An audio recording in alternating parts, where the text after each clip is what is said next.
Hello and welcome back to another Demis Hellen tutorial. Today we are not looking at Serum. We are going to look at Hive 2 and create some pads. Now the reason that I'm mentioning Serum is so many people are asking for presets and tutorials and things to do with Serum, and is Serum the best? Is Serum the first thing that I should buy? And my personal opinion is no. If you're definitely going down the route of creating something that is quite warm, say trance music has a natural warmth to it, progressive house, things like that, you're going to want a synth that does it from the get-go, essentially. It's just too cold and too sharp straight from the get-go, whereas Hive, as soon as you play it, it's got a sharp texture, but you can soften that really, really quickly. And I'm going to demonstrate how nice Hive 2 sounds, because not enough love is given to this synth. So straight off the get-go, you can hear this Sawtooth sounds lush. It's got that lovely warm texture to it, and it doesn't sound really, really sharp. It's got a sharp edge because it's a Sawtooth, but it hasn't got that characteristic coldness that something like Serum would offer straight off the mark. We're going to add 2 units into this, increase the detune just to add a little bit of width into that, and we'll keep the width here at maximum. We're going to close the cutoff. And we've got this lovely starting point for a pad. So first things first, let's shape the amp. So I'm going to get a bit of a slower amp going on this.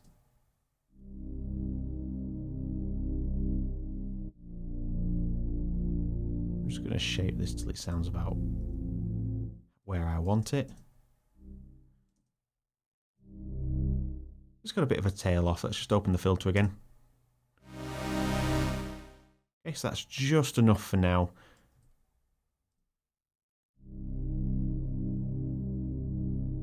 And now we're going to choose a wavetable here, and we're going to pick something from the complex section. So let's pick disjointed. That's just the first one that I saw, and I don't know what this is going to sound like, but we're going to make this a little bit automated. So for now, we're just going to leave that filter open, and we're going to use the volume up. We're going to turn this off in a second. I'm going to turn the sub off as well. So this sound is currently not playing, so we're going to send it to filter 1, and then we need to activate oscillator 2 here. So it's not a great one, so let's just cycle through a couple. Sounds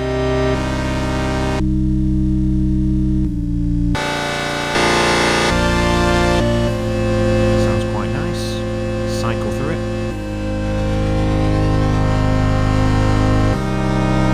I like that sound a little bit better. So for now, we'll leave that in its place, and we're going to turn that volume down. So we have nothing playing now, and if we unsolo, just got this original one, and we're going to use LFO2 here on random hold, and what we're going to do is assign that to the volume here so it actually starts rising the volume. Before moving on, I'm going to make a quick correction here. So we're going to turn off filter 1 controlling oscillator 2 here, and we're going to send oscillator 2 to its own filter.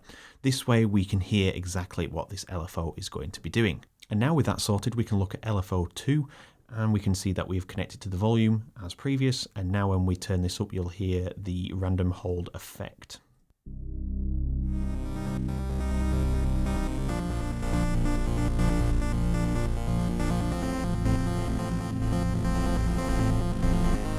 Okay, so we want that to be a bit less.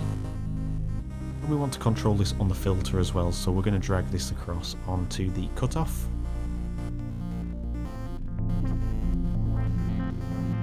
I'm going to turn that filter down.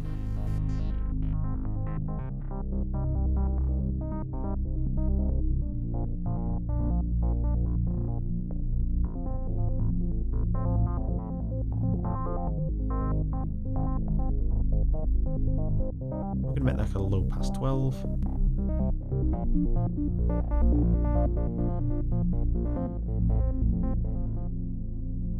And control that with the volume of filter 2. So now we have a bit of movement, we can actually assign this to a different filter type. So let's try a high pass.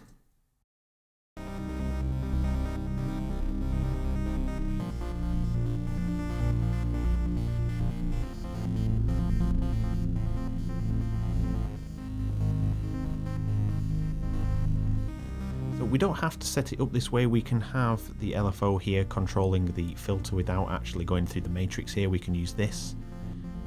I just prefer to see it in my matrix so I can see exactly what I've created, and I can go back and tweak things from the same panel at the bottom using the matrix.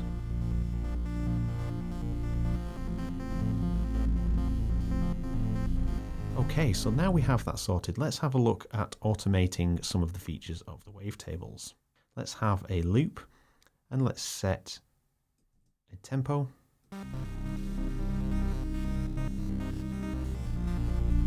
Something that sort of resembles that.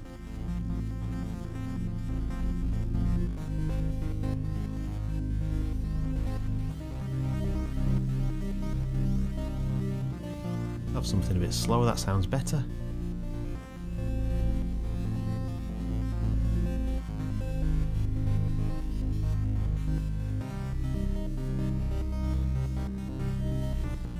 We get a little bit more randomization in there now. So now we can turn our attention back to oscillator 1 and we can start doing some crazy things with the mod here. So with the mod, I'm going to attach this to the filter and I'm going to make the attack even slower. Brings down.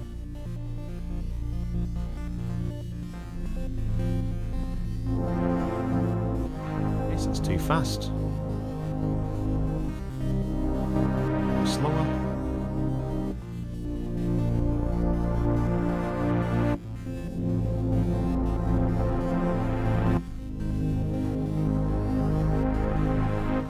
We're going to have that tail off a little bit.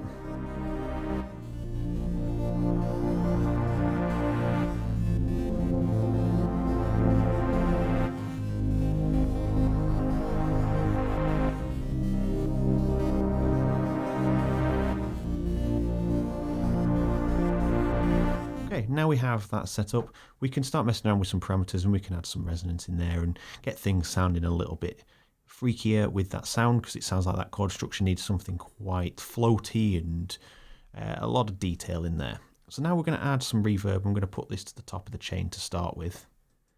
It's going to increase its size. I'm going to up its tone a little bit.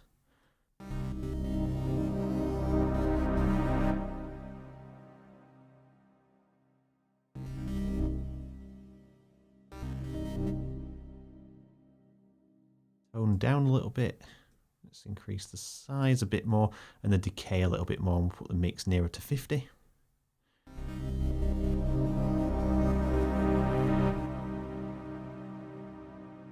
You'll turn the decay down and then bypass the 50 mark and go to about 70.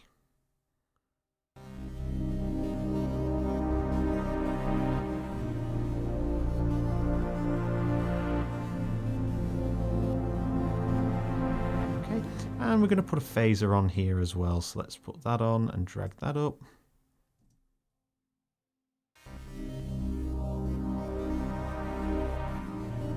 And just a bit slower on the rate.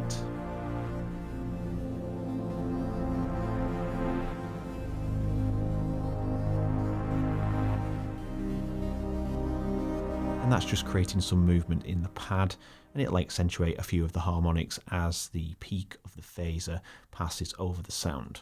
Then we're going to put an EQ on and drag that up so it's in third place, and I'm just going to chop some of the bass out.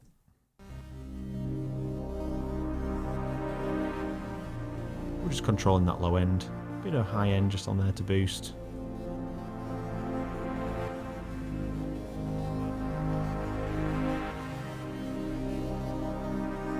Now I'm coming to the conclusion that this is a little bit heavy with this sound, so we're going to switch this to a wavetable.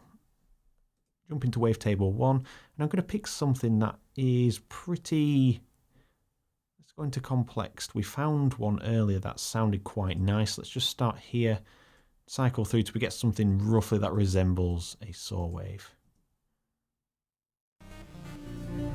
Too harsh.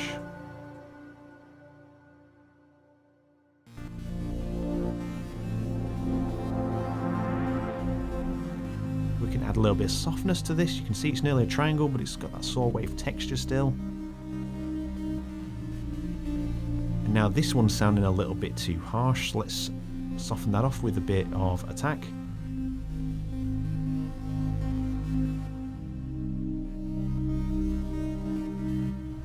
And we'll keep this relatively short.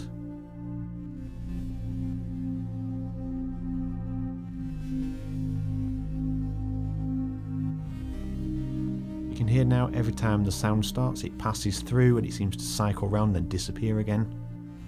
That gives quite a nice effect, and you can play around with this until it sits and settles quite nicely for your piece.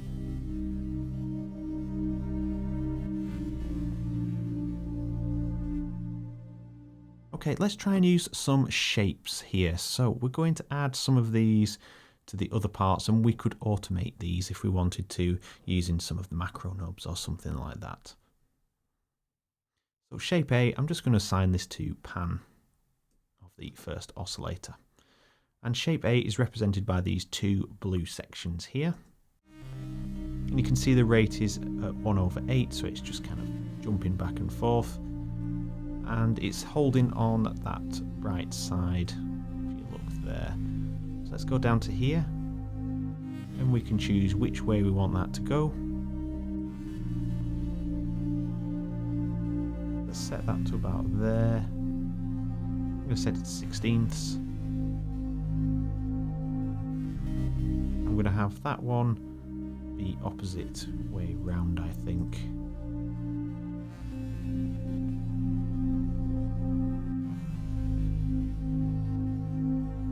Yeah, let's just change this round.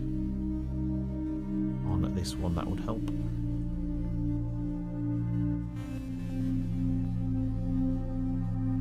Okay, so we just have a little bit of panning back and forth now. Very, very subtle, but we can make these shapes act really erratically if we wanted to. So shape B could be attached to, say, the volume again of 1, so we get that gated feel, but it's not something we want. Let's just try it.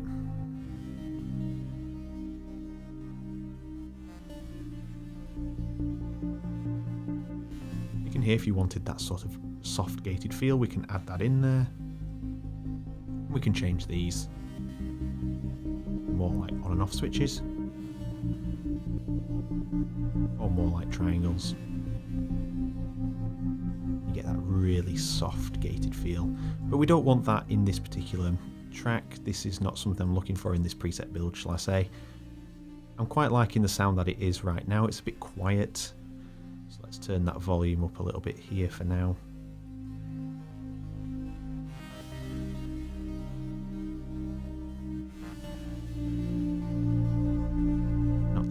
We wanted the oscillator here.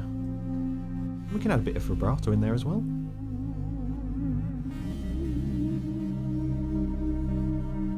To give it a bit more movement. And you can see here with the vibrato settings we have a rate, a delay, and we can control these if we so wish to. We can slow the rate down and we can add delay to the rate. So we can add it so there's no delay initially, and then it will bring it in after.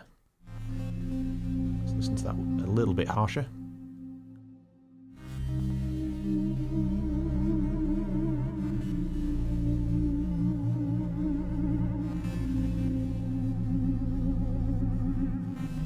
Let's turn that vibrato down and just add a little bit on this side as well.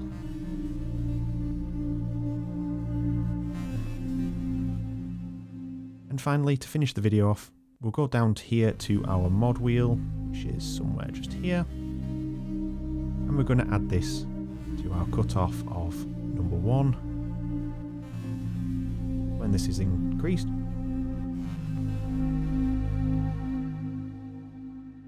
Back down here, let's just increase that a little bit more, and at the same time we can close down the high pass filter if we wish to at the same time, so it brings out a bit more detail there.